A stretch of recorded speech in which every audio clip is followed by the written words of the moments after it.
Olá, boa noite.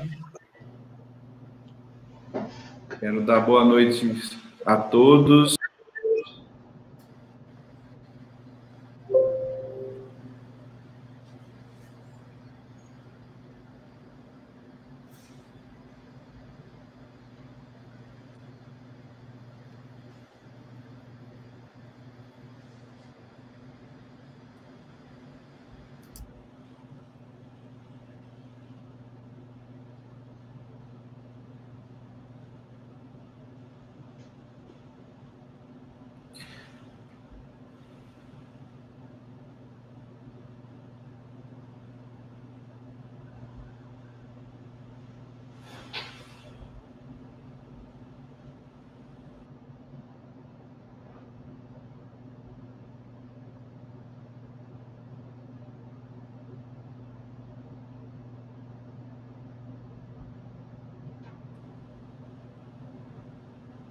Bem, gente, boa noite. Vamos dar início agora ao nosso primeiro webinar em parceria com a CDL Mossoró e o Escritório de Advocacia Santos, Vale e Figueiredo. Estamos iniciando, para vocês que vêm acompanhando aqui nas nossas redes sociais, há uma semana a gente vem fazendo algumas publicações em comemoração aos 10 anos do Escritório Santos, Vale e Figueiredo. E nessa perspectiva de comemoração, a gente está trazendo alguns convidados com temas de extrema relevância para o mercado como um todo, mas especialmente para os associados da CDL Mossoró, que é nosso parceiro, e que, junto com eles, a gente está fazendo esse evento, que é realmente um evento que vai trazer muita informação para todos aqueles que sejam associados da CDL, sejam empreendedores, sejam empresários, ou até mesmo sejam gestores, né, que fazem parte dessa comunidade e que aqui nos assiste. Hoje teremos a presença ilustre, que já está aí na tela, da doutora Rafaela Sionec, tá? Que é advogada trabalhista empresarial, sócia do escritório Sionec Advocacia Empresarial, atuante no consultivo e preventivo trabalhista em consultorias, auditorias e compliance trabalhista. Atuação e sustentação oral, recursos especiais para tribunais superiores, pós-graduada em Direito e Processo do Trabalho e Direito Previdenciário pela EMATRA, Paraná, professora da Escola Superior de Advocacia do Paraná, ESA Rio de Janeiro, professora convidada em cursos de pós-graduação e cursos práticos da área trabalhista, e também fundadora da comunidade trabalhista empresarial. Para esse encontro, contamos também com a presença do Dr. Luiz Carlos Filho, advogado, bacharel em Direito pela UERN, advogado do NPJ UERN, especialista em Direito de Processo Civil, especialista em Direito de Processo do Trabalho, doutor em Ciências Jurídicas e Sociais pela UMSA de Buenos Aires, conselheiro estadual da OAB do Rio Grande do Norte e presidente da Comissão de Fiscalização da profissão OAB Rio Grande do Norte. Então, amigos, eu quero dar quero parabenizar a todos, sócios da Santos Vale Figueiredo pelos 10 anos, e aqui representado por Luiz Carlos, tá? E para iniciar essa comemoração agora nesses eventos, temos a ilustre presença da doutora Rafaela Sionec, a quem deixo à vontade aqui para já começar a falar do nosso tema de tão importância para toda essa comunidade, que é a importância da advocacia consultiva para o seu negócio. Boa noite, doutora Rafaela. Boa noite, Rodrigo, tudo bem? Em primeiro lugar, agradeço o convite. Boa noite, Luiz, também. Boa noite. Vamos lá. Bom, em primeiro lugar, quero agradecer também, aqui aproveitando a presença de todos que participam dessa semana com diversos eventos, como o Rodrigo, debates, como o Rodrigo bem mencionou.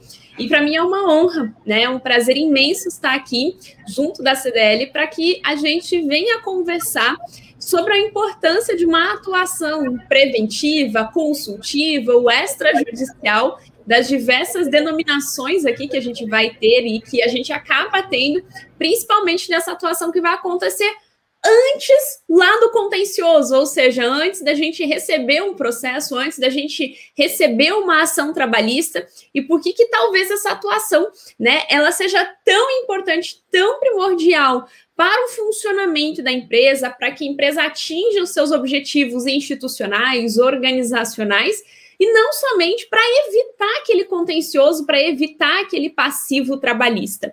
Principalmente olhando os cenários, né, que nós temos hoje e que principalmente se desdobra aqui em razão da pandemia, em razão de diversas situações que nós estamos vivenciando neste momento.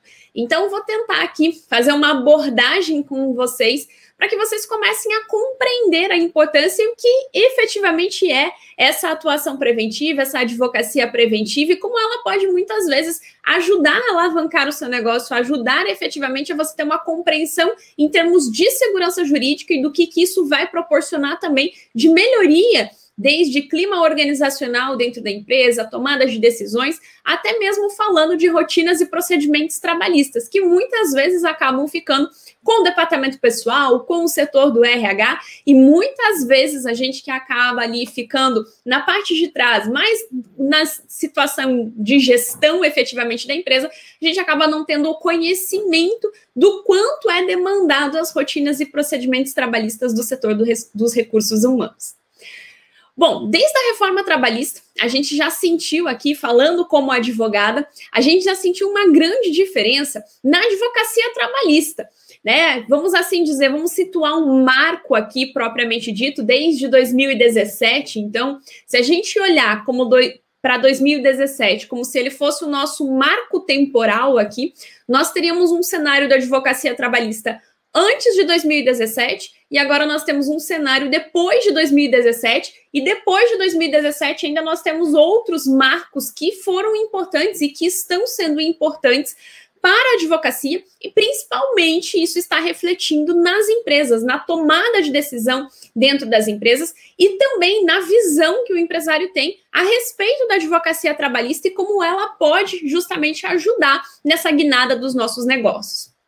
Pensando nesse cenário, a advocacia trabalhista, ou nós advogados trabalhistas, antes de 2017, ali em novembro de 2017, nós sempre fomos procurados, na maioria das vezes, para solucionar ou para representar a empresa numa ação trabalhista. Então, normalmente o funcionário entrava com a ação e as ações eram em quantidade, né? Ou seja, era em quantidade ali considerável de ações. E o empresário também tinha muito a ideia, muito a mentalidade de que aquelas situações que ocorriam rotineiramente dentro da empresa dele seriam solucionadas ali, né, dentro do contencioso, dentro da Justiça do Trabalho.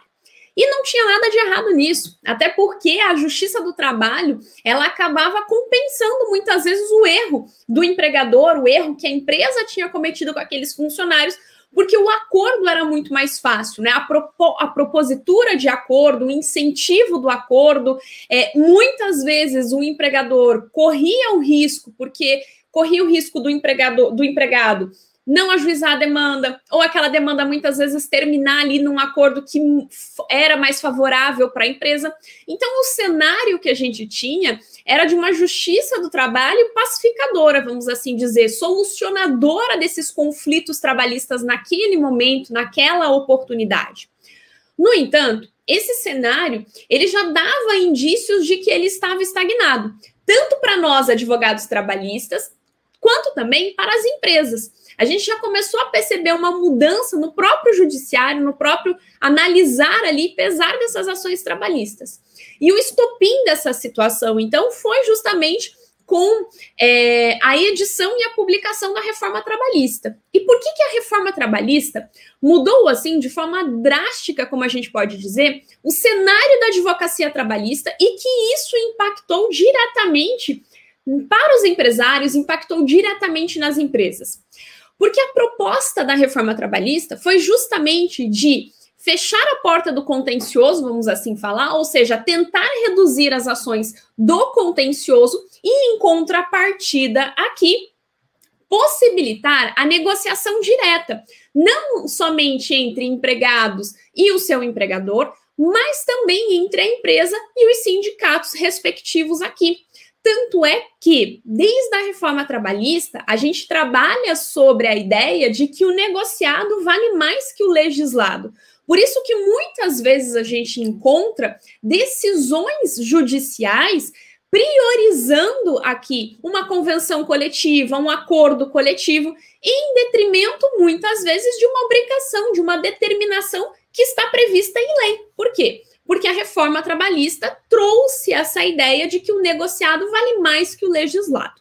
Se não bastasse essa ideia, a reforma trabalhista também, ela trouxe inúmeras possibilidades que permitiram ao empregador negociar individualmente com os seus empregados. Por exemplo, o banco de horas, ele sempre foi uma realidade, uma necessidade de muitas empresas. Muitas empresas que possuem ali um pagamento muito alto de jornada, de horas extras com os seus funcionários, e até digo isso dentro, a gente faz orientação de banco de horas. Só que o que acontecia antes da reforma? Eu não podia negociar isso individualmente com os meus colaboradores, eu dependia muitas vezes da atuação do sindicato. E aqui, como nós estamos eu brinco, com os nossos pares empresários que também sentem as mesmas dores do que nós, no que diz respeito à manutenção, do que diz respeito à necessidade, muitas vezes a gente não tinha abertura para negociação com os sindicatos. E a empresa, então, ficava barrada em negociar um acordo de banco de horas que só poderia ser feito coletivamente. A reforma trabalhista, ela ampliou e trouxe a permissão da gente negociar essa situação individualmente. Ou seja, eu posso negociar diretamente com o meu empregado, mas eu vou ter ali o prazo de compensação de 6 meses. A gente também recepcionou, junto com a reforma trabalhista, outras possibilidades, outras modificações aqui que desde 2017 estão em vigor. E todas essas alterações trazidas com a reforma trabalhista trouxe o que para as empresas? Trouxe uma mudança de pensamento, trouxe uma maturidade diferente, trouxe um novo olhar para como o advogado trabalhista ele pode me ajudar a demandar, a resolver essas questões que estão acontecendo agora internamente e não mais externamente lá no judiciário. Por quê? Porque a porta do judiciário, vamos assim dizer, ela praticamente ali deu uma funilada. Por que em relação a isso? Por que a gente trabalha com uma diferença? Porque agora, para ajuizar a ação trabalhista, a gente tem uma série de requisitos que os empregados devem representar, que nós, advogados, quando representam os empregados, devemos manter aqui dentro dessas relações. E por que a advocacia preventiva, então, extrajudicial ou consultiva, ela passou a ser tão importante para dar continuidade a essas modificações? Vamos falar no banco de horas. O banco de horas, pelo que está previsto na legislação, é simples e fácil da gente fazer a implementação, a estruturação dentro de uma empresa para o banco de horas. Então, basta que o empregado assine o termo de adoção do banco de horas e que essas horas extras realizadas sejam compensadas dentro do prazo de 6 meses. Só que o que acontece se eu vou ali me restringir ou se a empresa se restringe a elaborar tão somente um documento em que o empregado aceita aquele banco de horas, a adoção do banco de horas, mas sem nenhuma regra? Vamos imaginar que o empregado chega com uma declaração de acompanhamento de consulta médica. Bom, primeiro que pode ser que o seu RH fique na dúvida se ela precisa aceitar, se ela não precisa aceitar, qual que é o procedimento e para onde vão essas horas. E aí eu sempre pergunto, o que é que está previsto dentro do termo do banco de horas que foi firmado? Está previsto que essas horas podem ser alocadas dentro do banco de horas e o empregado pode ali depois ter que trabalhar para essas horas que não são objetos não há fundamento legal, né, para que o empregado se ausente da jornada de trabalho. E se o empregado se ausentar, se o empregado faltar injustificadamente, o que é que eu posso fazer com essa falta? Eu posso dar falta, ou eu posso subir no banco de horas e depois ele vai trabalhar e a gente faz um acordo aqui em relação a isso. Se um dia ele precisar sair mais cedo, aonde é que essas horas vão? Eu preciso aceitar e sempre essas horas ficarão ali sendo computadas dentro do meu banco de horas? São dúvidas que vão surgir invariavelmente ao longo desses 6 meses aqui. E que muitas vezes o empresário, no afã de se valer de algumas alternativas, de algumas medidas que foram adotadas ali nas rotinas e procedimentos trabalhistas, simplesmente o quê? Acaba esquecendo que o amanhã vai chegar. E que principalmente essas questões vão ser postuladas, vão ser colocadas à prova nas rotinas e procedimentos trabalhistas. Então, esse é o primeiro ponto da importância da advocacia preventiva. O porquê que ela importa? O que nós, advogados, estamos ali e nos posicionamos ali justamente para quê? Para solver essas dúvidas e para ajudar na tomada de decisões e principalmente para instruir o RH como é que deve ser feito. Quero a implementação de um banco de horas. Agora nós estamos falando de uma outra questão que também é importante, como a adequação à Lei Geral de Proteção de Dados, que tem inúmeros reflexos dentro da área trabalhista. Empregado também é portador, é uma pessoa natural e a gente precisa também de todos esses cuidados. A gente cuida de dados de saúde dos nossos trabalhadores, ou seja, nós estamos tratando de dados pessoais sensíveis aqui que merecem essas questões, que merecem o nosso cuidado e que também as empresas passarão para uma adequação à Lei Geral de Proteção de Dados Pessoais também. Um outro ponto, quando a gente fala dessa advocacia preventiva, e eu sempre brinco que ela não se resume aqui efetivamente a simplesmente a gente ter consultas, a gente responder essas rotinas e procedimentos trabalhistas. Ela vai muito além. E eu iniciei aqui falando justamente de que a advocacia preventiva ela é fundamental para a gestão do seu negócio e principalmente para você atingir os seus objetivos institucionais, organizacionais. Toda empresa tem um objetivo. A partir do momento que você decidiu ter um CNPJ, certamente você tinha um objetivo para aquele CNPJ. O que é que você tinha como desejo de construir? Qual era a visão que você tinha da sua empresa ou que você tem da sua empresa para os próximos 5, 10, 15 anos? Como é que você quer que a sua empresa seja vista? Qual que é a missão da sua empresa? Ou seja, o que faz com que você levante todo dia para trabalhar por aquele CNPJ? E você olha aquela autorização, aquele alvará ou aquele cartão do CNPJ que a gente tem que apresentar sempre aos nossos contadores ali. O que é que faz com que você continue insistindo e persistindo dentro desse CNPJ? Isso é missão. E quais são os valores inegociáveis da sua organização?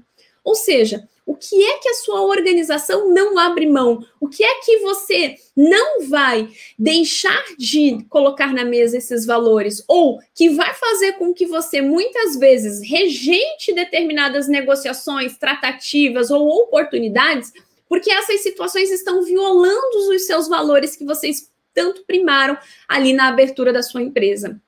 E quando a gente fala de missão, visão, valores, muitas vezes parece que nós estamos falando de um tema um tanto quanto abstrato. Rafaela, eu iniciei meu CNPJ com o objetivo de ter mais lucratividade, com o objetivo dessa empresa ser a renda da minha família, de garantir a prosperidade, de garantir o futuro dos meus filhos. Eu sei, todo mundo começou assim. Mas a sua empresa ela também tem uma razão de existir, não somente por você. Ela tem uma razão de existir para ela concluir, para ela chegar nos seus objetivos institucionais. E principalmente para que a sua empresa esteja sempre em ascensão, para que você pense nos próximos 5 anos, nos próximos 10 anos e nos próximos 15 anos a evolução que você quer para o seu negócio. E é por isso que hoje na advocacia preventiva na área trabalhista, a gente fala muito de uma atuação em compliance. E o compliance tem muito de missão, visão, valores, de gestão de pessoas. Por quê?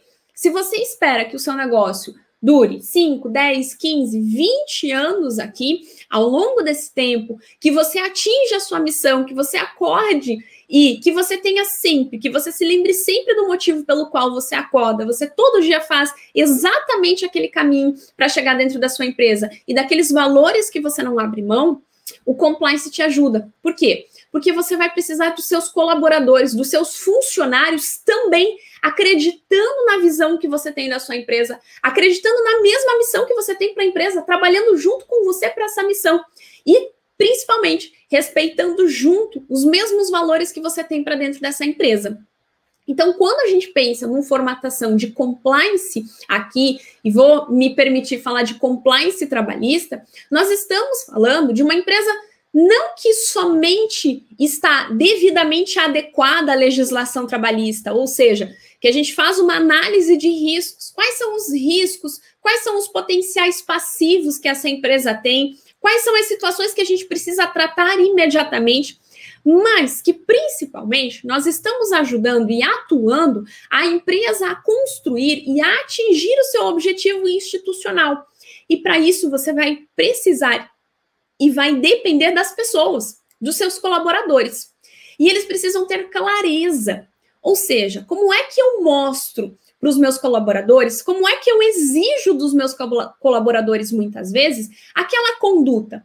Não é comum, na verdade, não é incomum, clientes mencionarem ou empresários mencionarem o seguinte, mas, Rafaela, eu contratei o funcionário para a função X aqui, e ele não está trabalhando, eu li no currículo dele, ele tinha todas as variáveis, ele tinha todas as competências possíveis para assumir aquela função, só que ele não está desempenhando da forma que eu espero, ou seja, ele não está entregando o serviço da forma que eu espero. O que acontece com o funcionário? Funcionário, a gente tem que pensar que a nossa empresa, ela é o quê? Ela é a continuidade da escola. Tem pessoas que nasceram para ficar perpetuando.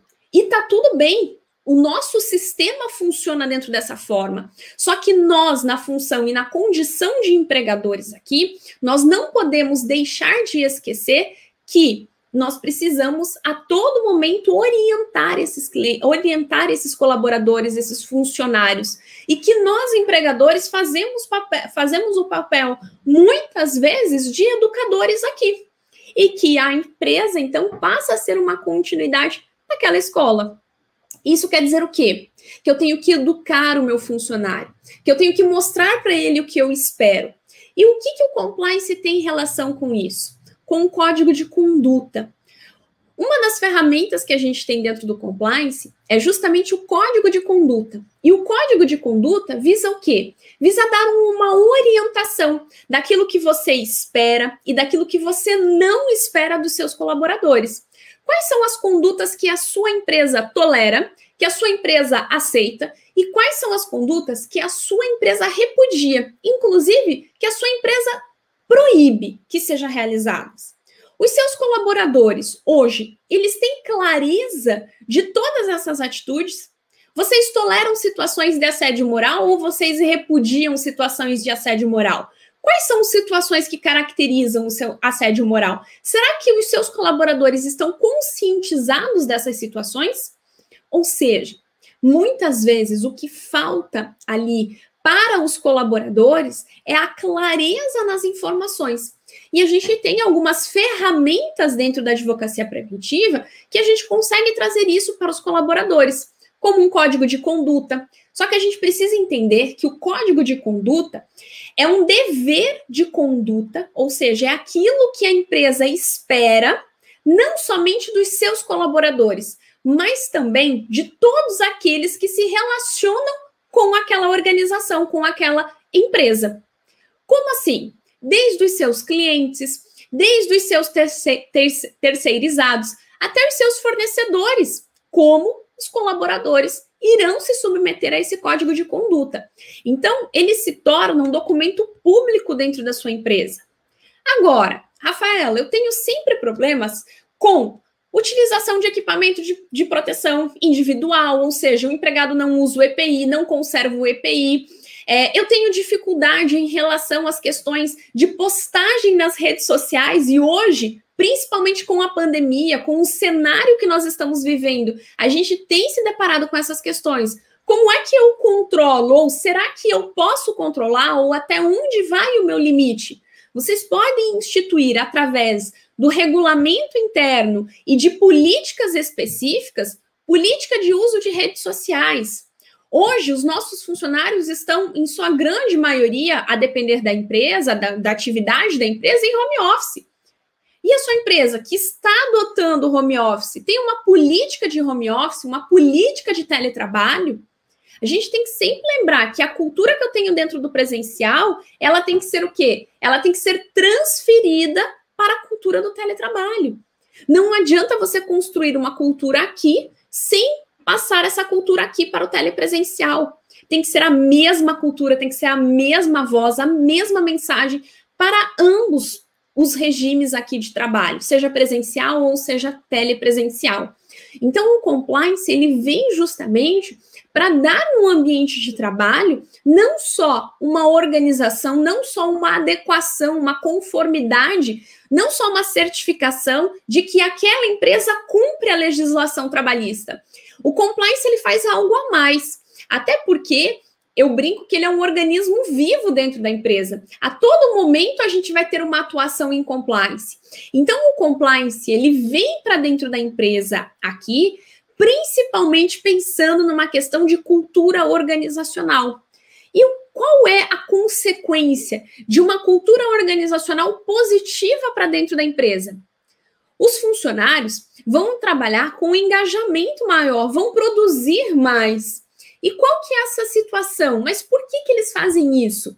Porque simplesmente a empresa passou a ter uma política legal, uma política que agrade aqueles funcionários? Nem sempre. Mas a empresa passou a demonstrar clareza para os seus funcionários, passou a contratar da forma certa, passou a dispensar os seus colaboradores da forma certa. E muitas vezes a empresa não tem ideia do tamanho do passivo que ela está acumulando ali nas rotinas e procedimentos trabalhistas por não contar com esse apoio preventivo. Não só o advogado trabalhista, que vai justamente responder ali as dúvidas e procedimentos trabalhistas, mas o advogado trabalhista de hoje, principalmente considerando o cenário que nós estamos vivendo e do quanto as relações de trabalho evoluíram de 2017 para cá, passando por um período de pandemia, passando por uma evolução do que é o conceito de trabalho sendo desenvolvido tanto no presencial quanto no home office, o advogado trabalhista, ele tem hoje uma posição completamente estratégica para o seu negócio. Mas ele precisa pensar de que forma? Nesta forma globalizada, nessa forma integralizada, como nós estamos conversando aqui hoje. Como nós estamos mencionando que deve ser. Estratégica em que sentido? Ainda assim, há um trinômio de decisão que não pauta somente o advogado trabalhista, mas que pauta também o empresário, que é a decisão do custo, risco e benefício. E o advogado trabalhista hoje, que tem essa visão estratégica, que a advocacia preventiva é importante para o negócio do seu cliente, ele está sempre decidindo dentro dessas três facetas, de custo, risco e benefício efetivamente. Então, a advocacia preventiva hoje, ela deixou de ser esse atendimento, esse pronto atendimento de consultas e passou a ser um apoio estratégico, não só na elaboração de contratos, não só na elaboração de um banco de horas, mas de pensar e de olhar para a empresa. Será que o problema do engajamento dos funcionários, da indisciplina daqueles funcionários, será que está no funcionário ou será que está lá no início daquele processo? Será que a falha é no procedimento de contratação, no procedimento de admissão? E assim começar, revisando os processos de admissão. As ações trabalhistas, elas são ajuizadas muitas vezes pelo um cunho sentimental. Será que há alguma falha, então, nesse procedimento? Será que está existindo alguma falha na rescisão? Então, a advocacia preventiva, ela pensa simplesmente de A a Z, vamos assim dizer, dentro do seu negócio e visando o quê? O cumprimento do seu objetivo institucional aqui. Então, quero agradecer mais uma vez o convite. Espero ter atingido aqui os objetivos, espero nesse espaço de tempo, me perdoa, Luiz Carlos, por ter aqui extrapolado um pouquinho mais, e espero também ter sido feita compreendida aqui em relação à importância da advocacia preventiva.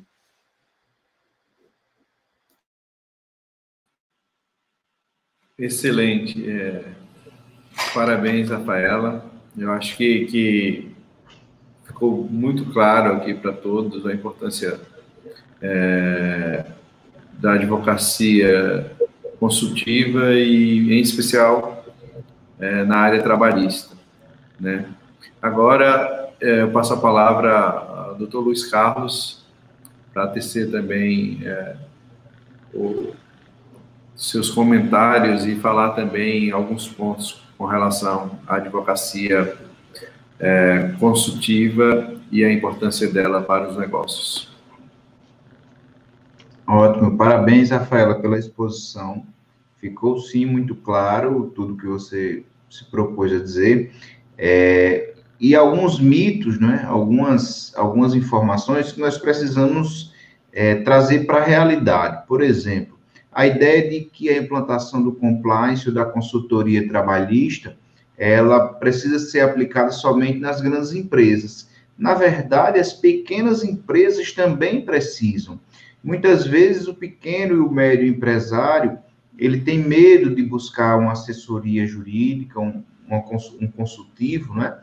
Com medo do custo, do investimento que ele teria que fazer. E é preciso que o empresário compreenda, e nós sempre conversamos sobre isso aqui com os nossos clientes, que construir uma empresa grande, ser grande, ter uma empresa forte, passa pela construção de um alicerce bem sólido, bem consolidado.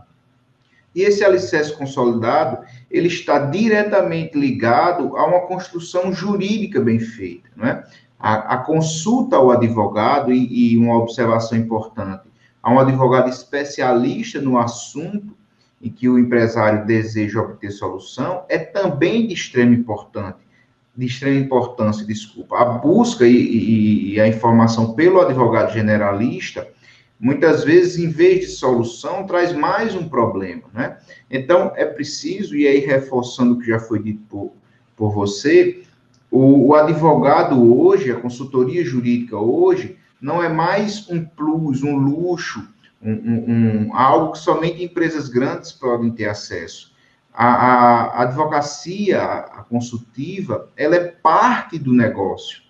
A advocacia consultiva trabalhista, no caso que foi exposto, sobretudo depois da reforma trabalhista, e muito mesmo agora com a pandemia, ela é parte do negócio. O empresário, ele precisa consultar o seu advogado trabalhista antes de tomar qualquer decisão, junto com o seu setor de recursos humanos, com o seu contador, com relação a como ele vai implementar as medidas provisórias, qual estratégia adotar para aplicar as medidas provisórias que foram postas. Mais do que nunca, a assessoria jurídica empresarial, o consultivo jurídico, né? O consultivo jurídico trabalhista, mais do que nunca, foi utilizado agora nessa pandemia, né? Eu digo que eu nunca trabalhei tanto como entre os meses de março e junho de 2020, porque, de fato, a consultoria trabalhista apareceu assim, e nós, enquanto advogados que precisávamos estudar estratégias com nossos clientes, nos colocamos numa situação muito delicada, porque tudo muito novo, com fundamento em medidas provisórias, né, flexibilizando direitos trabalhistas previstos em lei, que nos colocaram numa situação bastante delicada. Então, só reforçando que o compliance, a advocacia consultiva trabalhista, ela precisa ser aplicada em todas as empresas, independente do tamanho. Hoje é uma questão de sobrevivência, né? Nós falamos muito em criação de passivo, né? E isso é extremamente comum nas empresas, das maiores às menores, né? O empresário, ele acaba dedicando seu tempo a administrar o seu negócio, a estratégias de negócio, a reduzir custos, a aumentar a faixa de lucro, e isso é natural, isso é normal, é esse o trabalho que o empresário tem que fazer. Por outro lado, ele precisa de um suporte jurídico que lhe dê substância, que lhe dê segurança jurídica nas suas decisões. Nós costumamos dizer aos nossos clientes que o empresário ele tem que se preocupar em fazer o seu negócio, em aumentar a margem de lucro, em reduzir custos, em administrar, em gerir. A parte jurídica necessariamente tem que ser terceirizada para um advogado, né? Para o consultivo jurídico. E aqui é importante fazer uma observação com relação à parceria que nós precisamos ter com os contadores, né? Os contadores também, os profissionais contadores, são parte importante nesse dia a dia do direito do trabalho.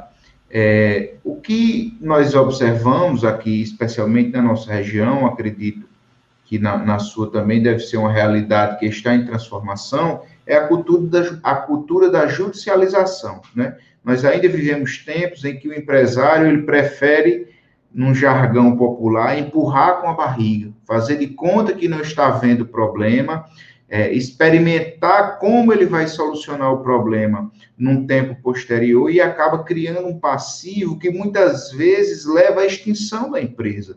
Nós já assistimos situações como essa no cenário brasileiro, de passivos trabalhistas que vão sendo criados, tomam um volume tão grande que inviabiliza a continuação da empresa, o que poderia ser solucionado com a simples consulta jurídica. E aí uma comparação que é bastante comum e fácil de fazer. Quando nós temos dúvida sobre como está a nossa saúde, nós não titubeamos em buscar um hospital ou uma consulta médica. Com o jurídico é idêntico, né? É idêntico. Então, sempre que houver uma dúvida na área jurídica, no setor de recursos humanos, na área tributária, é preciso sim consultar o advogado. E esse é um serviço que existe nos escritórios de advocacia. Os advogados, os contratos de assessoria e os advogados existem não só para fazer defesas, não só para acionar judicialmente o cliente, o fornecedor, terceiros de qualquer modo. A consultoria jurídica é importante exatamente para que o empresário possa evitar um problema, né?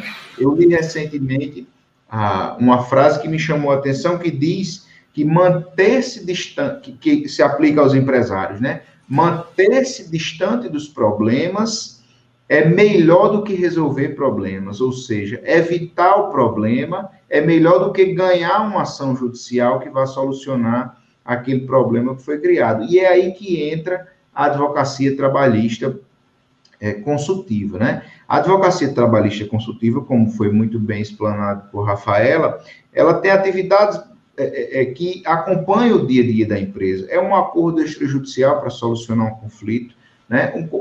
A título de exemplo, após a reforma trabalhista, 2 instrumentos são muito importantes para evitar conflito em situações que geravam uma desavença dentro da empresa. O acordo para demissão e a demissão por acordo, é assim que eu chamo os institutos criados pela reforma trabalhista, que solucionam inúmeros problemas e que são questões pontuais que têm uma facilidade enorme de criar um passivo trabalhista, né? É aquela situação em que o empregador não deseja mais contar com o serviço do empregado e o empregado também não quer mais prestar o seu serviço naquela empresa. Até pouco tempo, nós assistíamos leads simuladas, nós assistíamos falsas demissões por justa causa, nós assistíamos prejuízos causados pelo empregado ao empregador com o intuito de vir rescindir do seu contrato de trabalho, e que tudo isso já não é mais necessário, porque a legislação prevê, a legislação possibilita que a rescisão desse contrato seja feita num comum acordo entre as partes, e evite que o trabalhador preste o seu serviço deixe de prestar o seu serviço de forma descontente, e evita também que o empregador tenha em seu quadro um empregado que ele já não deseja mais. A adaptação legislativa, que eu falei há pouco, também é uma ferramenta importante que nós, advogados, prestamos com relação às empresas, né? Nós assistimos aí o nosso poder legislativo, ele tem uma produção que ainda não acompanha a evolução social, mas existe uma produção, né? E que as empresas precisam se adequar. Eu insisto no tema medidas provisórias, né? trabalhistas que foram implementadas do ano passado para cá, e que são um exemplo muito claro da adaptação legislativa que as empresas precisam atravessar, precisam passar para que elas se adequem, né, para que elas estejam de acordo com a nova legislação, porque isso também é um motivo para criar um passivo, né? Quando a gente fala em passivo, é importante quem está nos assistindo entender que quando a gente fala em passivo, a gente fala num problema que, via de regra, vai ter uma consequência financeira, né, pecuniária. Então, quando se cria um passivo, você cria um passivo de um problema que você vai precisar resolver na frente e que, via de regra, vai ter uma repercussão financeira, pecuniária, com relação à sua empresa, né? Essa a consulta jurídica, ela também tem como um dos principais pilares a estratégia jurídica da sua empresa, né? Qual a estratégia que eu vou adotar? E aí um exemplo muito simples, o contrato de experiência no início da contratação, né? É uma questão de estratégia. A contratação para um cargo comum e a incrementação do pagamento de uma gratificação posterior é uma estratégia que nós podemos citar, que está aí incluída lá no início, como você falou, que o suporte jurídico que vai dar, está sendo dado pelo advogado ao empresário desde a contratação do funcionário.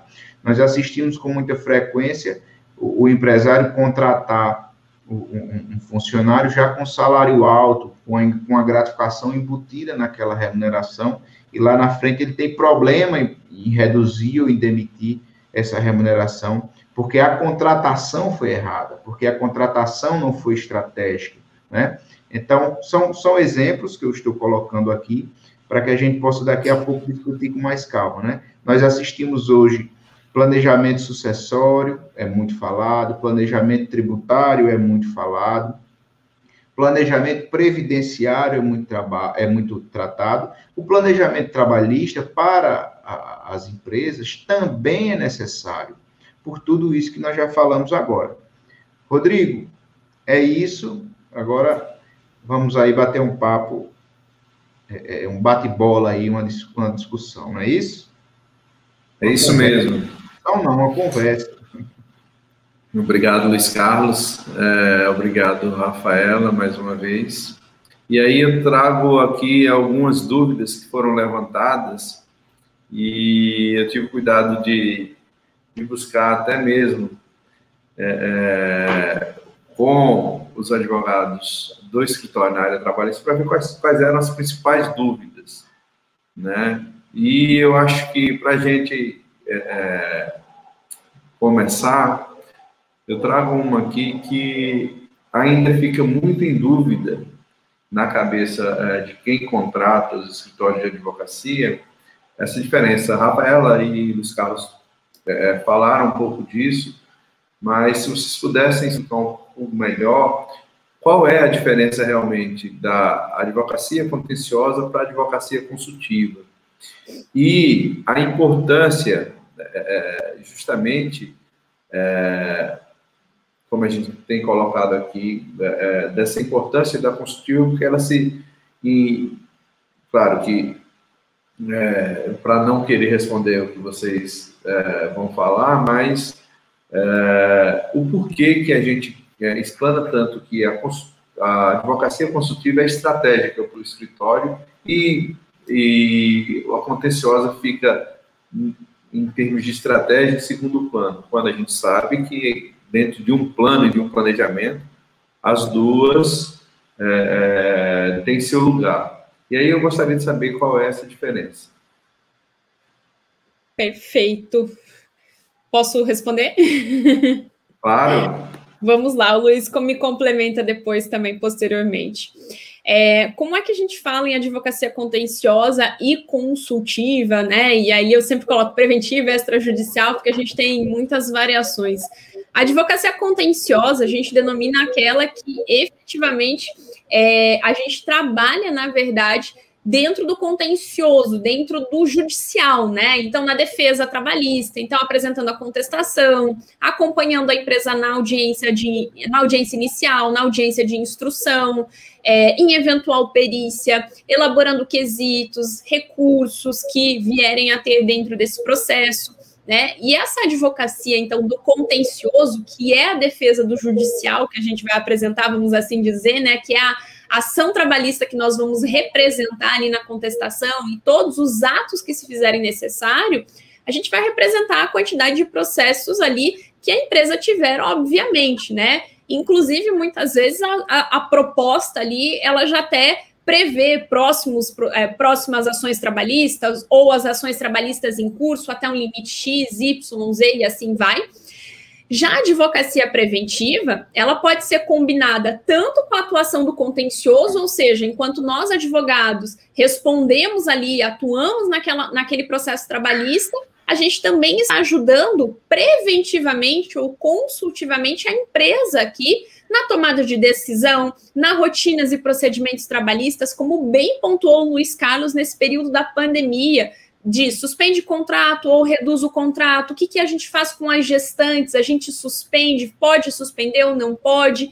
Então, a advocacia consultiva, ela é essa atuação preventiva de auxiliar em rotinas e procedimentos trabalhistas, mas ela não se resume a esse tipo de serviço, isso é bem importante a gente pontuar. Nós teremos outros serviços também da advocacia consultiva, como eu mencionei, o compliance, como uma adequação à LGPD, como uma realização de um treinamento, como uma realização de um banco de horas, a estruturação desse banco de horas, entre outros serviços, a elaboração de regulamento interno, código de conduta. Todos esses serviços são serviços de uma advocacia consultiva, de uma advocacia preventiva, e que muitas vezes a gente, a depender da empresa que já possui um passivo trabalhista, que já possui ação trabalhista, a gente combina tanto serviços da advocacia contenciosa como consultiva. Perfeito. Luiz Carlos? É isso, acho que a Rafaela conseguiu explicar bem essa diferença, e a advocacia consultiva, ela vem via de regra antes do processo judicial, né?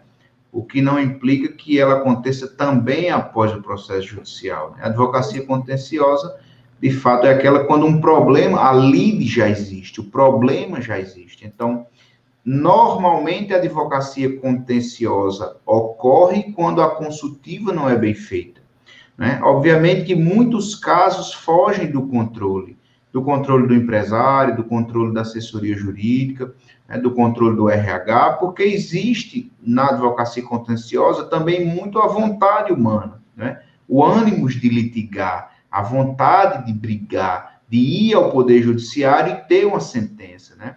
Nós ouvimos muito isso daqueles que estudam a psicologia, que nós brasileiros temos a vontade, a necessidade de ter uma sentença judicial para dizer quem de nós tem razão, né? E nós precisamos mudar essa cultura, porque a solução pacífica, ela é mais rápida, ela é menos custosa do ponto de vista financeiro e do ponto de vista psicológico, né? Todos nós que temos um problema, e esse problema se transforma num processo judicial, nós ficamos com aquela situação, nós sentimos que há um passo da nossa vida que não foi dado, né? Quem tem ação pessoal sabe como isso acontece. Fica ali dentro de si uma situação que não foi resolvida. Para o empresário isso também acontece. Para o trabalhador isso também acontece, né? Então é preciso evitar o contencioso e investir cada vez mais no consultivo. Perfeito. Deixa eu trazer aqui mais uma dúvida que foi citada aqui. Hoje a gente tem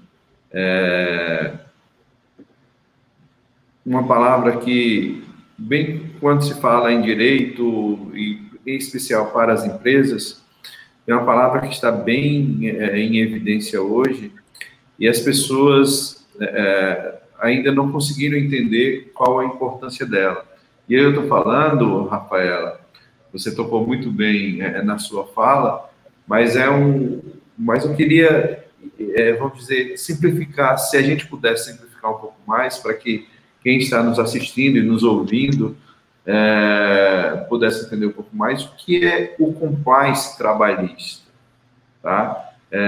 Porque, assim, no dia a dia, a gente, o empresário talvez que esteja ou agora nos assistindo, você que é da CDL Mossoró, ou do resto do país, talvez ainda não entenda ainda essa palavra do compliance e como é que ela se adequa ou se implanta dentro de uma empresa. E aí, Rafaela, eu gostaria, se a gente pudesse detalhar um pouco mais e explicar para quem está nos assistindo e nos ouvindo o que é compliance trabalhista.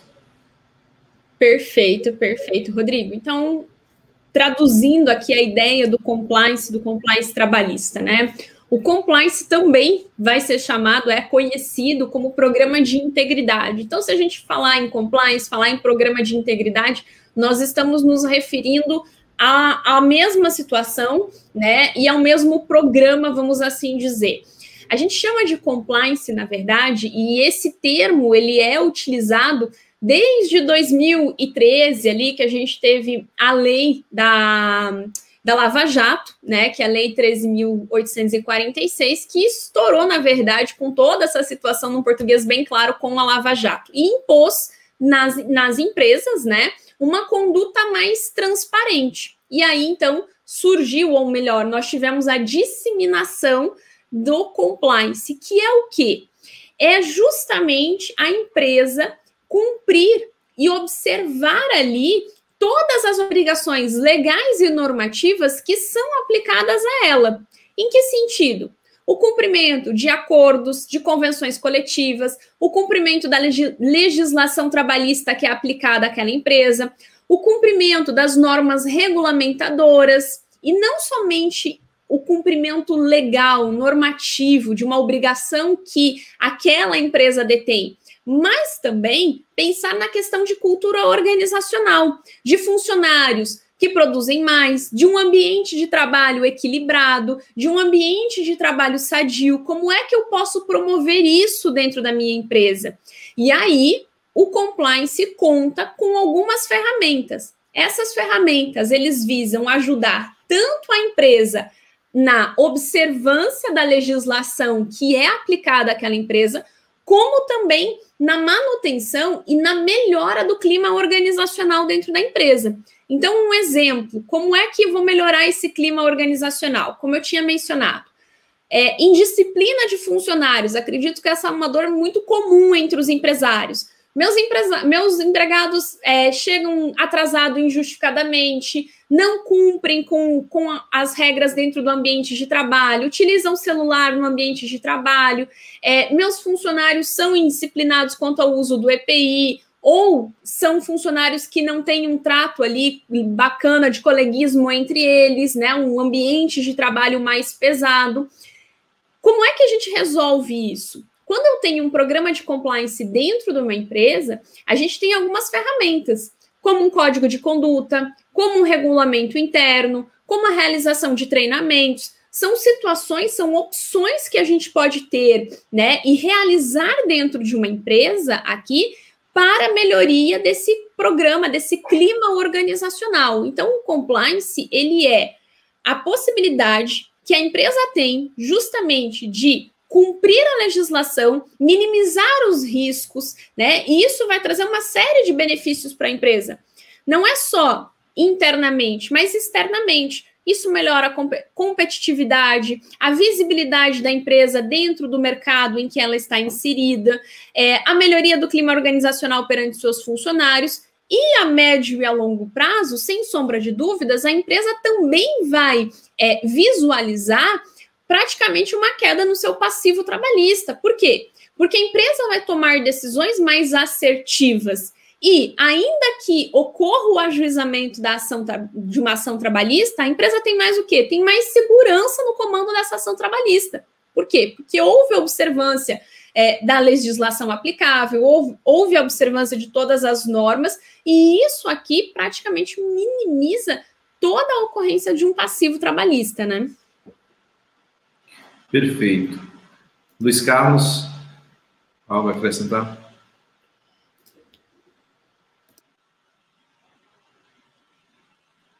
Tá me ouvindo? Oi, o Carlos voltou. Agora sim. Pronto. O compliance trabalhístico, como a doutora Rafaela falou, é a busca do empresário, com o auxílio de um advogado, para um padrão de rotinas empresariais que ele pretende ter. O que é que o empresário deseja ver na sua empresa? Qual o comportamento que ele deseja ter na sua empresa?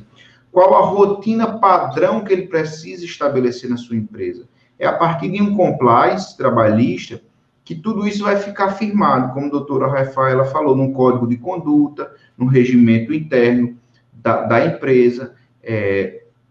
Nós assistimos muitos empresários desejam um comportamento típico do seu empregado, como a Rafaela falou, com relação ao uso de celular, fardamento, transporte, uso de EPI, trato com o seu colega de trabalho, né?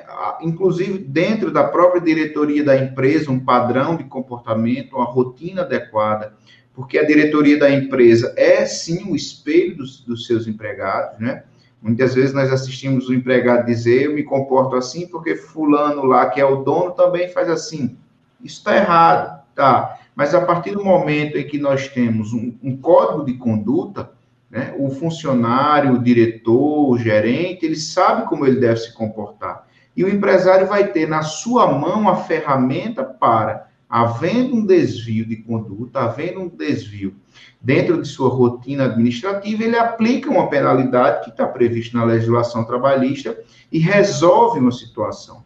Né? É muito comum que o empresário, ou o gerente, ou o chefe do RH, converse com o funcionário sobre o comportamento desejado. A partir do compliance trabalhista, você deixa de ter essa conversa sobre o padrão desejado e entrega para o funcionário recém-contratado como ele deve se comportar na empresa. E vai exigir dele alguns dias, alguns meses, alguns anos ali na frente, que se o comportamento dele for discordante com o que ele recebeu do código de conduta, ele vai ser demitido. Isso evita uma discussão lá no contencioso trabalhista sobre se a conduta do empregado era ou não era passível de demissão. Obviamente que não elimina a discussão, mas ameniza a discussão, né? Porque está no código de conduta, o empregado está ciente do que pode e do que não pode fazer. Isso gera uma redução extremamente significativa nos riscos de demandas trabalhistas, né?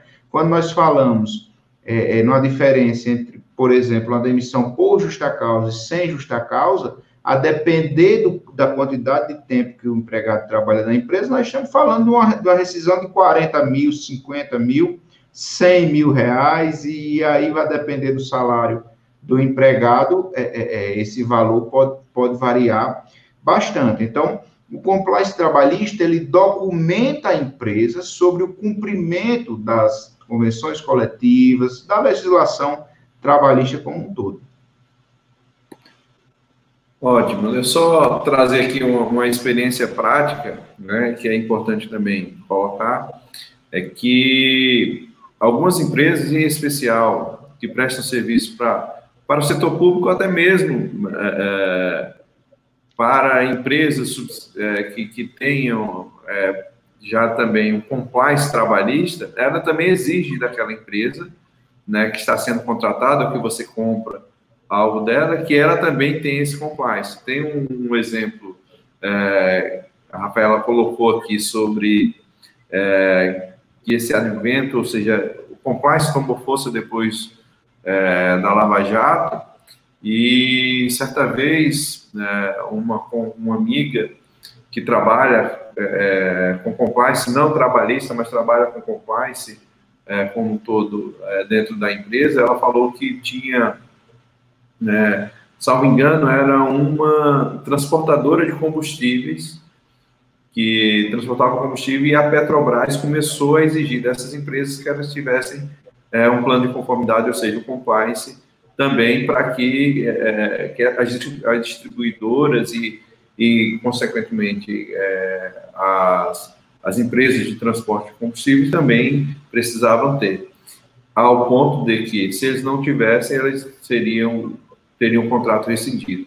Então, a importância também, mais uma vez, a gente ressaltando aqui, dos negócios. Luiz Carlos, eu tenho mais 2 perguntas, só que no Instagram o nosso tempo está esgotando. Eu vou passar a palavra para Luiz Carlos, para ele agradecer quem está no Instagram, e aqui para o YouTube, né, a gente continua, só para mais 2 perguntas, e para quem está nos assistindo no Instagram, esse nosso bate-papo, esse webinar, vai ficar disponível no YouTube e também em podcast do Santuário Figueiredo Advogados.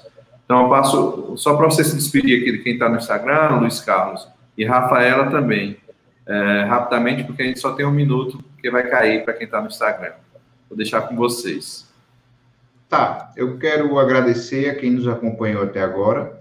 Espero que tenha sido produtivo, que auditiva, que o tempo que vocês dedicaram a nos ver, né, a nos assistir, nos ouvir, tenha implementado o conhecimento aos empresários, aos amigos, a todos aqueles que desejam um pouco mais de conhecimento sobre a advocacia consultiva. Espero que a nossa contribuição tenha sido dada.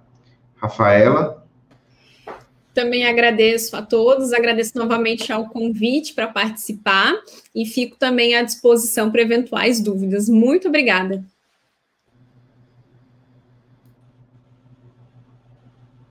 Excelente. Então, aqui agora a gente está para o YouTube, a gente continua, tá? E aí, mais uma pergunta prática, e bem, a gente trazendo aqui uma dúvida. Rafaela, eu gostaria, se você pudesse nos dizer aqui um exemplo prático, né, de algum caso que já aconteceu com relação à LGPD e o direito do trabalho, né? Algum caso prático, até para a gente trazer como é que isso pode impactar nos negócios e também, se tiver algum caso prático, possa, né, claro que mantendo o sigilo das partes, né, você pode nos trazer aqui um exemplo prático nisso, porque, inclusive, a LGPD, né, foi um dos temas de um evento que a gente também fez em parceria, né, Luiz Carlos, com a CDL. Sim. Perfeito, perfeito. Vamos lá. Eu sempre falo que a LGPD ela tem 4 impactos, vamos assim dizer, dentro da área trabalhista, né? Então, a gente vai se deparar com os impactos no processo seletivo. Então, a partir de agora, todo o processo seletivo que for realizado pela empresa, ele tem que estar e deve estar devidamente adequado à LGPD. E o que é muito comum, né, dentro de uma empresa num processo de adequação? Isso aconteceu com uma única empresa, pelo menos, que é a empresa, no afã de facilitar o processo seletivo, muitas vezes, né, replicar ali as informações que são requisitadas, que são solicitadas na ficha de registro, né, dentro do questionário para inscrição no processo seletivo. E aí, qual é a grande questão, qual é o grande problema? A ficha de registro, ela contém dados pessoais sensíveis. Se a gente abrir uma ficha de registro hoje, ela vai conter não somente os dados pessoais, que são dados pessoais? É o nome, CPF, RG, endereço, telefone, filiação, né, o sexo. Isso são dados aqui que nós chamamos de dados pessoais, né? Já dados pessoais sensíveis são aqueles dados em que há uma tendência de uso e de caráter discriminatório. Então, os meus dados de saúde, os meus dados relacionados à filiação de sindicato, à situação de crédito, são dados à posição religiosa, são dados tidos como dados pessoais sensíveis pela LGPD. Ou seja, para a empresa coletar esses dados ou ter em mão esses dados aqui, ela precisa, em primeiro lugar, do consentimento do trabalhador. Caso contrário, ela só vai conseguir esses dados se for decorrente de uma expressa obrigação legal. E o que acontece? A ficha de registro, ela é uma obrigação normativa, né? A LGPD, ela faz menção a uma obrigação legal ou normativa para cumprimento. E a ficha de registro é um cumprimento de uma obrigação normativa dentro da relação de trabalho. No entanto, não autoriza o empregador a pegar aqueles dados e colocar no processo seletivo, ou seja, coletar a cor dos olhos, a altura, peso, cor do cabelo, filiação, se tem filho, se não tem, se é casado, se não é, se é com estrangeiro, se não é, o tipo sanguíneo. E aí a empresa coletava todos esses dados durante o processo seletivo. Isso vamos assim dizer, uma inadequação à Lei Geral de Proteção de Dados Pessoais. Por quê? Primeiro, porque eu não tenho consentimento aqui do funcionário, do colaborador, para requisitar ou para coletar esses dados. E num segundo passo, é que esses dados não são necessários para o processo seletivo ou para a função que aquele empregado venha a ocupar naquele momento. Esses dados serão oportunos, serão importantes quando? Quando da contratação, quando da fase da admissão. Então, o maior equívoco que eu encontrei já dentro das empresas, na fase do processo seletivo, ou seja, colocar dados ou coletar dados que não são necessários para uma análise efetivamente se aquele empregado tem as competências e as condições para trabalhar na empresa, para exercer as suas funções. E aí a gente encontra outros pormenores aqui, como também na fase da admissão, ou seja, não pegar o consentimento necessário. Uma empresa que oferta plano de saúde precisa do consentimento do trabalhador, precisa do consentimento, se há o compartilhamento desse plano de saúde com outros familiares também, para compartilhar os dados com a operadora do plano de saúde. Durante o contrato de trabalho, pode existir situação que venha necessitar de uma nova coleta de dados. E aí, nós precisamos saber qual é o momento que nós estamos para saber se eu preciso pegar o consentimento ou não, ou que tipo de dado que vai ser coletado também. E, por fim, quando da rescisão do contrato de trabalho. Aqui também mais um exemplo prático. O que é comum? A gente simplesmente pegar a pasta do empregado e colocar lá no arquivo e esperar efetivamente o quê? O prazo prescricional para depois fazer o descarte, né? Quando a empresa faz o descarte desses colaboradores. Com a Lei Geral de Proteção de Dados agora, nós só podemos ficar com aqueles documentos que são imprescindíveis decorrentes de uma obrigação legal ou normativa. Na área trabalhista, a gente tem a prescrição, então a gente tem que cumprir ali os 2 anos mais 5 anos da documentação. Só que alguns documentos são exigidos por prazo indeterminado de guarda da empresa. E aí, qual é o procedimento a ser adotado? O procedimento não é só rescindir o contrato e guardar esses documentos porque a lei determina, e aí eu estou resguardado pela LGPD. Não. Eu tenho que ter o consentimento e informar ao empregado, a partir de agora, quais serão os documentos que ficarão resguardados dentro da empresa, por quanto tempo e qual é o fundamento legal para eu realizar a guarda desse documento. Então, seriam esses 4 impactos, com 2 exemplos aqui práticos de como a gente vai visualizar a LGPD. Perfeito, perfeito. Algo a acrescentar, Luiz Carlos? Só também um exemplo prático que nós enfrentamos aqui, que diz respeito ao armazenamento de dados, né?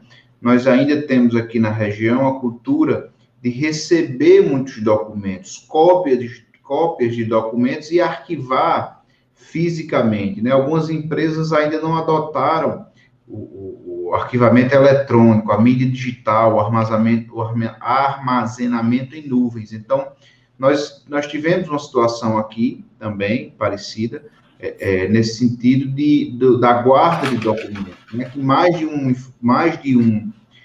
de um funcionário teve acesso à documentação, às informações dos candidatos, e por se tratar de uma pessoa conhecida que estava entre os concorrentes, um conhecido do setor de RH, algumas informações pessoais vazaram para amigos, para conhecidos e para outros funcionários da empresa, e o titular dos dados tomou conhecimento e reclamou junto à empresa. Felizmente, ainda não houve ação judicial, mas é um alerta que precisamos dar aos empresários a respeito do armazenamento de dados, né, dos concorrentes e, obviamente, de todos os funcionários, dos concorrentes, sobretudo, dos que concorrem à vaga de emprego. Você falou dessa questão do papel ainda, né, Luiz Carlos?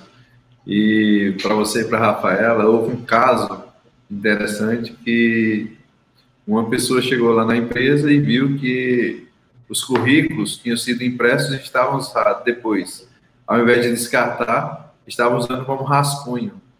Então você imagina o problema aí, né? Você usar um currículo como rascunho.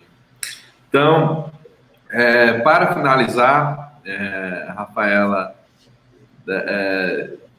tem o tempo aí, como também o Dr. Luiz, muito corrido, e eu queria pedir para que vocês falassem um pouco a gente está falando aqui sobre a importância da advocacia consultiva para seu negócio, tá? A gente sabe que os grandes negócios, as grandes empresas, hoje têm seus departamentos jurídicos, têm seus escritórios de advocacia terceirizados ali atuando junto, né? E não existe uma cultura, né, dos micro e pequenos empresários, que é a grande, vamos dizer assim, que é quem move esse país, né? A gente está falando aqui com a CDL, tudo, e não tem essa cultura, e aí de norte a sul, Rafaela está no sul, atua no país inteiro, Luiz Carlos no Nordeste, mas a gente sabe que do norte a sul não há essa cultura. Claro, vem mudando aos poucos, as pessoas estão se atentando à importância da advocacia consultiva, mas ainda acha, e acho que o Luiz Carlos até falou no início ali da sua fala, eles ainda acham que está muito longe dele, né? Que ele precisa crescer, ele precisa os problemas baterem a sua porta, ou seja, uma ação, e aí já uma parte mais contenciosa chegar para que ele vá falar com o advogado. E aí a gente sabe que tem desde as consultas, como tem também a possibilidade de se ter trabalhos esporádicos, como implantação de códigos de conduta, implantação de manual de conduta, implantação até de um compliance, né? E que, sim, é possível essas empresas que estão começando, ou que já está há um tempo no mercado, mas que tem o seu tamanho reduzido, que acha que não tem essa possibilidade, tem sim a possibilidade dessas pessoas terem acesso, né, a esses serviços, principalmente são serviços preventivos, né, para que a sua empresa esteja em conformidade, para que a sua empresa evite problemas, seja na área trabalhista, seja na área tributária, seja na parte civil, consumidor, enfim. E aí, como última palavra, eu queria que vocês pudessem falar um pouco disso, do acesso a que quem está nos assistindo, que está no vídeo, tem, e que muitas vezes por medo, por achar que não é para eles, eles não procuram e não buscam mais informação sobre o trabalho dos escritórios de advocacia. E aí, se vocês pudessem deixar uma mensagem, acho que como último seria o ideal aqui para a gente. Perfeito, perfeito. Rodrigo, você retratou bem o cenário. O Luiz Carlos também falou de uma forma muito pontual e brilhante até na fala dele sobre justamente esse acesso da advocacia preventiva, dessa advocacia consultiva, né, e dessa compreensão, desse entendimento muitas vezes equivocado, que o pequeno, que o médio empresário tem do que efetivamente é o serviço da advocacia preventiva, né? O empresário brasileiro, e aqui me coloco também dentro dessa colocação que eu vou fazer aqui, a gente primeiro começa a empreender para depois a gente buscar a formalização, né? Então, a gente primeiro, vamos ver se vai dar certo isso, para depois eu começar a pensar numa formalização. Então, vamos assim dizer, a gente empreende muitas vezes, a gente começa muitas vezes com as ferramentas que a gente tem, né? Com os acessos, muitas vezes, que a gente tem, e depois que a gente vai pautar para uma formalização. Só que essa inversão, muitas vezes, de como começar, e só vou me preocupar com uma advocacia preventiva quando eu estiver grande, ou só vou me preocupar quando a minha lucratividade, o meu rendimento estiver um pouco maior, é um pensamento que pode comprometer a que esse dia chegue, a que essa lucratividade, a que esse crescimento da empresa chegue. Principalmente por quê? Porque as relações trabalhistas, elas evoluíram muito, né? Hoje, do pequeno, do médio e do grande empresário, uma contratação, um contrato de trabalho para um auxiliar administrativo pode ter, sim, suas implicações, suas consequências, muitas vezes nas pequenas empresas, mais do que nas grandes. Por quê? Porque os empregados, eles acabam exercendo outras funções, não só o auxiliar administrativo, mas ele vai ajudar muitas vezes no financeiro, ele vai ajudar ali na recepção, e às vezes a empresa acaba criando um passivo pelo desconhecimento, ou por entender que talvez aquele serviço seja inatingível pela estrutura que ela tem hoje, que aquele serviço não é para ela, e acaba justamente comprometendo toda a saúde e a estrutura da empresa daqui para frente. Então, a advocacia preventiva, por mais que a gente trate de serviços que muitas vezes parecem que são inacessíveis, ao contrário, vamos falar do compliance aqui, são serviços plenamente aplicáveis às pequenas, às médias empresas, assim como na grande empresa. O que vai mudar aqui, evidentemente, é a complexidade das ferramentas com a qual nós vamos trabalhar. Talvez eu não precise de todas as ferramentas numa pequena empresa.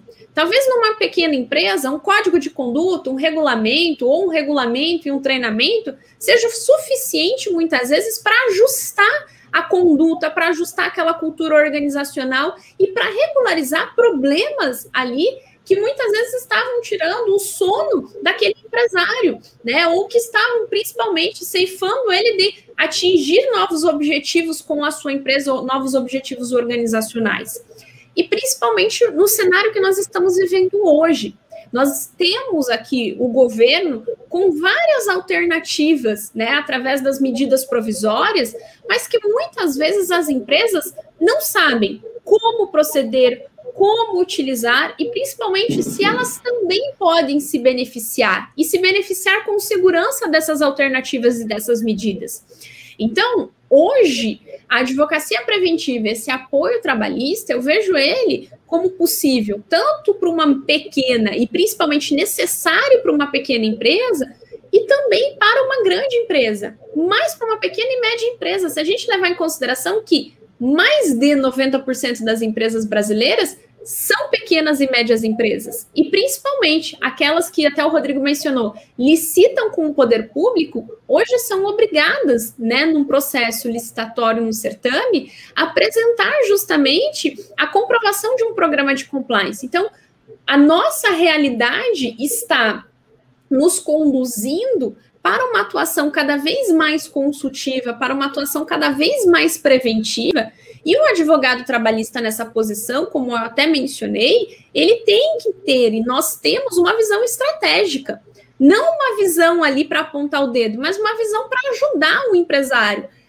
Como é que você quer contratar, então, um funcionário como MEI, né? Como é que você vai fazer essa contratação? Será que você pode contratar? Será que essa é a melhor? Ou será que a gente tem outras opções viáveis? É isso que uma advocacia consultiva visa, trazer segurança na tomada de decisões e, principalmente, fazer com que a empresa cresça cada vez mais também.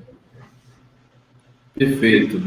E a gente vê que desde do contrato inicial, na assinatura do contrato inicial, já deve ter ali o dedo do advogado vendo se aquele contrato está de acordo. Luiz Carlos, por favor. Apenas para complementar o que já foi muito bem dito por Rafaela, eu disse no início da minha conversa e torno a repetir, A advocacia consultiva, se nós considerarmos a construção de uma grande empresa como um edifício, a advocacia consultiva ela vai estar lá desde o alicerce, né? Uma empresa só se torna grande, robusta, suficiente se ela tiver um acompanhamento jurídico desde o início, desde a sua formação, desde a consolidação dos primeiros passos. E a implicação do trabalho da consultoria na pequena e na média empresa, ela vai impactar onde o empresário necessita. Não ter um consultivo jurídico é um grande risco, né? E essa análise de risco e investimento, ela tem que ser feita pelo empresário. Então, se a empresa é pequena, o seu poder de investimento num consultivo jurídico é baixo, ele vai investir nos pontos em que ele enxerga a maior necessidade e vai minimizando os riscos nessas áreas. À medida que ele vai crescendo, o poder de investimento dele aumenta e ele passa a investir num consultivo jurídico para outras áreas e assim vai fortalecendo a sua gestão, né? Vai solidificando a sua estrutura para evitar cada vez mais riscos. O que é importante saber é que do menor ao maior empresário, do pequeno ao grande empresário, qualquer estrutura organizacional, a gente fala muito de empresa, não é, Rafael? Mas também se aplica a associações, a sindicatos, a toda aquela entidade que trabalha com pessoas, que lida com o jurídico, que praticamente são todas as entidades civis que estão postas. Então, do pequeno ao grande, todos precisam de uma advocacia consultiva para minimizar riscos. É uma avaliação, inicialmente, de quanto risco o empresário está disposto a correr, né? Se ele tem uma mentalidade em que ele quer ter menos risco, mais tempo para desenvolver o seu negócio, precisa de uma advocacia consultiva desde o início. E o investimento desse trabalho vai estar disponibilizado de acordo com a capacidade de pagamento, a capacidade de investimento. Então, eu tenho pouca capacidade de investimento, eu vou investir num código de conduta. Eu tenho uma pequena capacidade de investimento, eu vou contratar consultoria jurídica para me auxiliar na contratação dos funcionários, na rotina, no controle de um banco de horas, e assim vai incrementando os serviços, e daqui a pouco ele já tem uma consultoria completa que vai dar um suporte e evitar qualquer risco de passivo lá na frente. Perfeito. Perfeito. E aí eu vou falar aqui, olha aqui, vou fazer uma brincadeira aqui, vou fazer de advogado do diabo agora. Tá? Deixo vocês aí, advogados, do outro lado, e eu vim aqui para o lado dos empresários, dos empreendedores. É que, assim, a gente que ainda não tem acesso, vamos dizer assim, a grande maioria desses empresários, empreendedores que não têm acesso a uma advocacia, vem muito por uma imagem que a advocacia passou para o mercado como um todo, né? Que estava ali num certo nível, num certo patamar, que só quem podia acessar aqueles advogados era realmente as grandes empresas ou pessoas que tinham dinheiro. E a gente vê que hoje o que a gente exige de vocês fez com que vocês entendessem uma nova perspectiva de mercado, e para isso vocês adequaram também como é que é essa prestação de serviço, como o Luiz Carlos e Rafael colocou. Hoje você contrata para um ponto específico, e aí você paga, remunera por aquele ponto específico. Você pode fazer, por exemplo, um pacote momentâneo para uma determinada demanda, né? E não necessariamente, como a gente via, para quem quisesse ter acesso, né, ou pagava muito para uma defesa em um processo, ou pagava o fixo mensal, que é muito importante, e também já tem um fixo mensal acessível também para esse público, mas que antes era um valor que realmente não se dava. E hoje, e aí já equilibrando essa balança, não do lado de cá dos empresários, como também de vocês advogados, que é o público que eu trabalho, hoje está equilibrado, né, essas duas partes, ou seja, é possível sim essa prestação de serviço. A advocacia hoje, ela é de resultado, ela é estratégica. Vocês não podem em nenhum momento dizer que essa ação está ganha ou alguma coisa. Isso aí vocês não podem. Mas, quando a gente trata da advocacia preventiva, a gente sabe que ela é estratégia e ela é de resultado. Essa é a advocacia moderna, né? Pelo menos eu entendo que é isso. E é isso que o empresariado, que os empreendedores querem, né? A advocacia vai desde um planejamento de sustentabilidade no negócio até mesmo para crescimento, para uma fusão e aquisição, enfim, vai muito além. Então, o que eu posso dizer aqui é que, sim, a advocacia está acessível hoje para todos, para todas as categorias, para todos os públicos, sejam eles empresários, empreendedores, cooperativas, sindicatos, pessoa física, enfim, está acessível. Tá bom? Então, desde já eu quero agradecer muito, mas muito, pela presença e por ter aceito o convite, Rafaela Sionek, grande nome do mercado hoje, Luiz Carlos, nosso anfitrião, que está também de parabéns aí pelos 10 anos do escritório, agradecer a CDL, pelo espaço também, pela parceria com o Escritório Santos Vale Figueiredo. Enfim, eu acho que foi um grande bate-papo com ótimas respostas aí para quem estava com dúvidas. E deixo aqui para que vocês deem as suas últimas palavras para que a gente encerre aqui a nossa transmissão. Obrigado, Rafael. Obrigado, Luiz Carlos. Obrigada, Rodrigo, mais uma vez pelo convite. Obrigada a todos que nos acompanharam aqui, principalmente e contribuíram também com diversos comentários, com diversos questionamentos. Parabéns, Luiz Carlos, pelos 10 anos do escritório. E espero que a gente tenha contribuído principalmente para que vocês possam compreender, né, e tenham compreendido a importância dessa advocacia preventiva, né, e principalmente a importância de ter um acompanhamento, um assessoramento de perto no dia a dia de rotinas e procedimentos trabalhistas, e principalmente com o cenário que nós estamos atravessando e que, ao que tudo indica, é um cenário de novas transformações e de um novo pensar nas relações de trabalho, né? Uma maior proximidade entre empregado e empregador, mas que nesse diálogo também deve ser pautado pela legalidade, deve ser pautado pelo aconselhamento, como o Rodrigo bem pontuou, né? Um aconselhamento estratégico, pensando justamente não só em resolver a questão que está sendo colocada à mesa, mas que aquela questão ela também vai ter consequências. E quais serão as consequências? Para que a gente possa ter todo esse cenário e para que a empresa também possa ter segurança nessa tomada de decisão. Obrigado, Rafael. Luiz Carlos. A minha palavra também é de agradecimento a você, inicialmente, Rodrigo, pela organização, parabenizá-lo nesse sentido, agradecer a Rafaela por aceitar o convite, confessar que sou seguidor dela aí nas redes sociais, que quase que diariamente estou assistindo aconselhamentos, exemplos que ela tem passado para os advogados, para os empresários, para o público em geral. Dizer que é uma satisfação estar com ela conversando nessa noite, torcendo para que logo a gente ultrapasse essa fase difícil da nossa existência, né, essa pandemia, que eu ainda sou da velha guarda quando falamos em eventos jurídicos, eu gosto do presencial. Quem sabe um dia, nessa parceria que a gente inicia, Rafaela possa estar aqui conhecendo Mossoró, nos conhecendo presencialmente, para que a gente possa fazer um evento maior, com mais pessoas, sentindo o calor da plateia, que alguém que já passou pela universidade, que gosta de ser professor, tem muita saudade de tudo isso, né?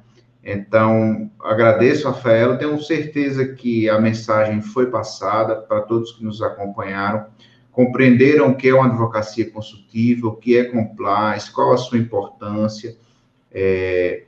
A mensagem, sem dúvida, foi passada e eu acho que nós cumprimos com sucesso a missão a que nos propomos hoje. Obrigado, Rodrigo.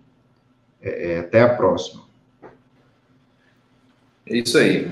Obrigado a todos que nos assistiram.